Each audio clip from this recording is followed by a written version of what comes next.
5월 19일 화요일 우리에게 주시는 하나님의 말씀은 요한복음 20장 1절에서 10절까지 말씀입니다.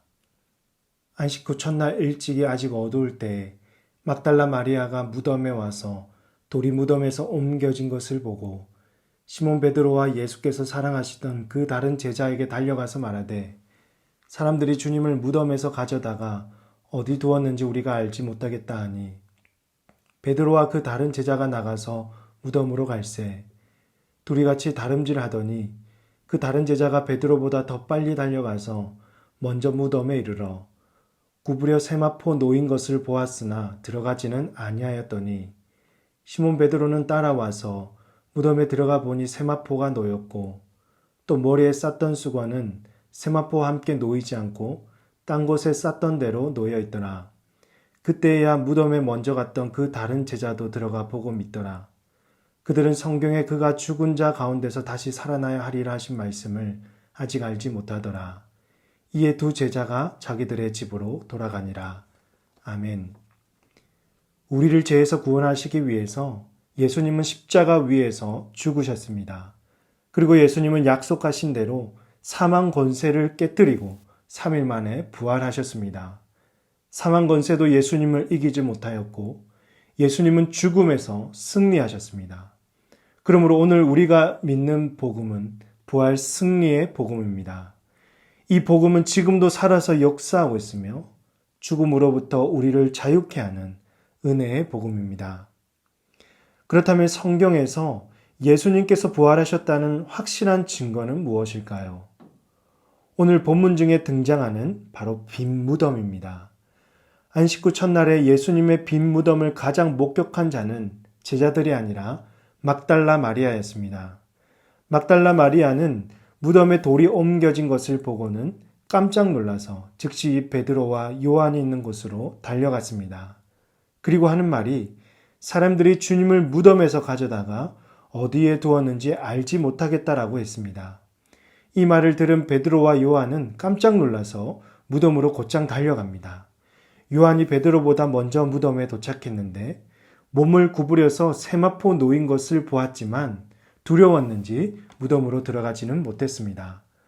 곧이어 베드로가 도착하여 무덤에 용기 내어 들어갔는데 그 몸을 쌌던 세마포는 무덤에 그대로 놓여 있었고 머리를 쌌던 수건은 그 자리에 있지 않고 딴 곳에 쌌던 그대로 놓여 있었습니다.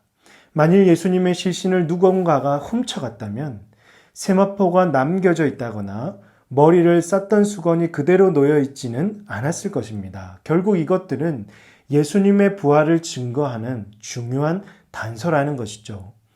베드로보다 먼저 간 요한도 무덤에 따라 들어가 같은 광경을 보고서는 그제서야 믿게 되었습니다. 그렇다면 제자들은 이 순간 무엇을 떠올려야 했을까요? 어떤 반응이 일어나야 했을까요? 공생의 기간 중에 예수님께서 말씀하셨던 내가 죽었다가 3일 만에 부활할 것이라는 그 말씀이 떠올라야 했습니다. 그리고 눈으로 보고도 믿기지 않는 제자들의 어떠한 반응이 이어서 나타나야 할 것 같은데 제자들은 지금 어떻게 행동하고 있습니까? 9절과 10절 말씀을 보십시오. 그들은 성경에 그가 죽은 자 가운데서 다시 살아나야 하리라 하신 말씀을 알지 못하더라. 이에 두 제자가 자기들의 집으로 돌아가니라. 제자들은 예수님의 말씀을 여전히 알지 못하고 그냥 자기들 집으로 돌아갔습니다. 그들은 누군가가 예수님의 실신을 훔쳐갔겠지 이렇게 안일하게 생각하며 아무런 반응을 보이지 않은 채 그냥 뒤돌아서 자기들 집으로 돌아갔던 것입니다. 베드로는 예수님의 수제자였고 요한은 예수님께서 사랑하시던 제자였다고 하기에는 이들의 행동이 너무도 실망스럽습니다. 하지만 막달라 마리아는 어떻게 행동하고 있습니까? 11절 말씀을 보시면 마리아는 무덤 밖에 서서 울고 있더니 울면서 구부려 무덤 안을 들여다보니 예수님의 시체가 사라진 것을 슬퍼하면서 무덤 밖에서 남아서 울고 있었던 것입니다. 제자들이나 막달라 마리아나 부활에 대한 믿음은 없었습니다. 하지만 마리아는 집으로 돌아가지 않고 끝까지 남아서 울고 있었고 부활하신 예수님은 그녀에게 가장 먼저 나타나 자신을 보여주시고 그를 위로해 주었던 것입니다. 사랑하는 성도 여러분, 오늘 말씀을 통해서 깨닫게 되는 것은 예수님의 부활은 어떤 신분이나 성별의 차별이 없는 새 시대를 활짝 열어주었다는 것입니다. 당시 사회는 남성 우월 중심적이었고 여성들은 사회 구성원으로 취급을 받지 못했습니다. 그럼에도 예수님은 인간적이고 세속적인 장벽을 무너뜨리고 자신의 부활 소식을 여자에게 먼저 알리셨습니다.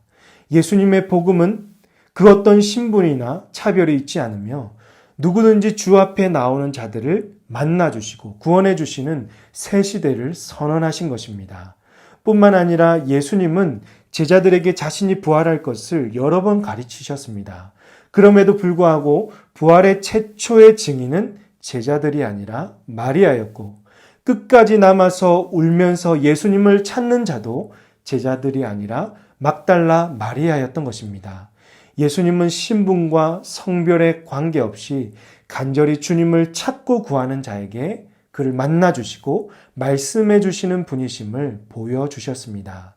그렇습니다. 사랑하는 성도 여러분, 우리는 복음 안에서 하나가 되었습니다. 그 어떤 사람도 차별이나 다른 대우가 있을 수 없습니다. 세상 사람들은 재력 있고 학벌이 좋고 실력이 뛰어난 자들과 함께 어울리기를 원하고 관계에 맺으려 하지만 우리 예수님은 인간적이고 세속적인 장벽을 다 무너뜨리고 그가 어떤 신분을 가지고 있든지 어떤 지위에 있든지 상관없이 주님을 사랑하고 간절히 부르짖는 자들에게 다가가서 손을 내미시는 것입니다. 잠언 8장 17절에서도 나를 사랑하는 자들이 나의 사랑을 입으며 나를 간절히 찾는 자가 나를 만날 것이니라 라고 기록되어 있습니다.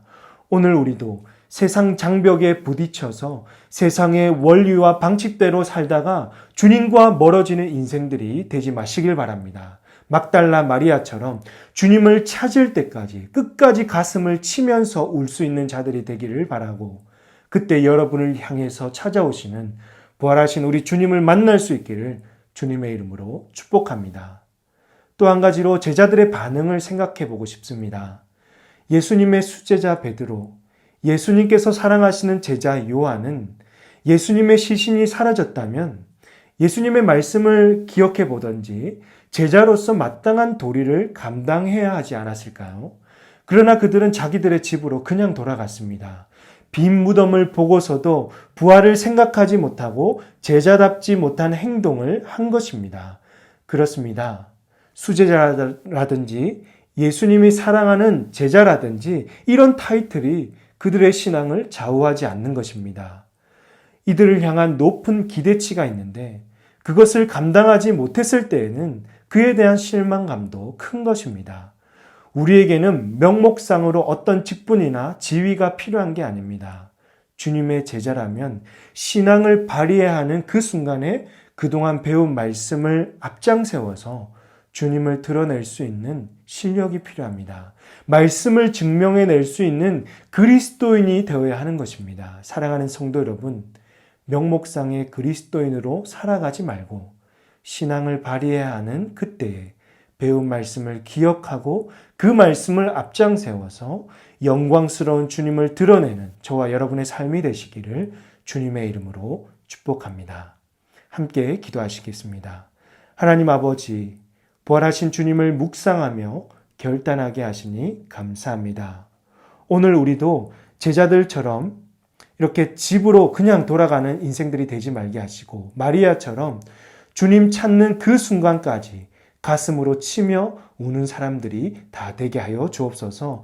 어떠한 순간에라도 주님보다 앞서지 말고 말씀을 내세우며 영광스러운 주님을 드러내는 부활의 증인들이 다 되게 하여 주옵소서.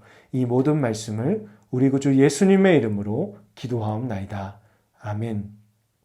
오늘 주신 말씀을 놓고 기도하시고 주간 기도 제목으로 모든 환우들과 성김 사역을 위해서 또 코로나19 공동 기도문으로 간절히 기도하시겠습니다. 함께 기도하십니다.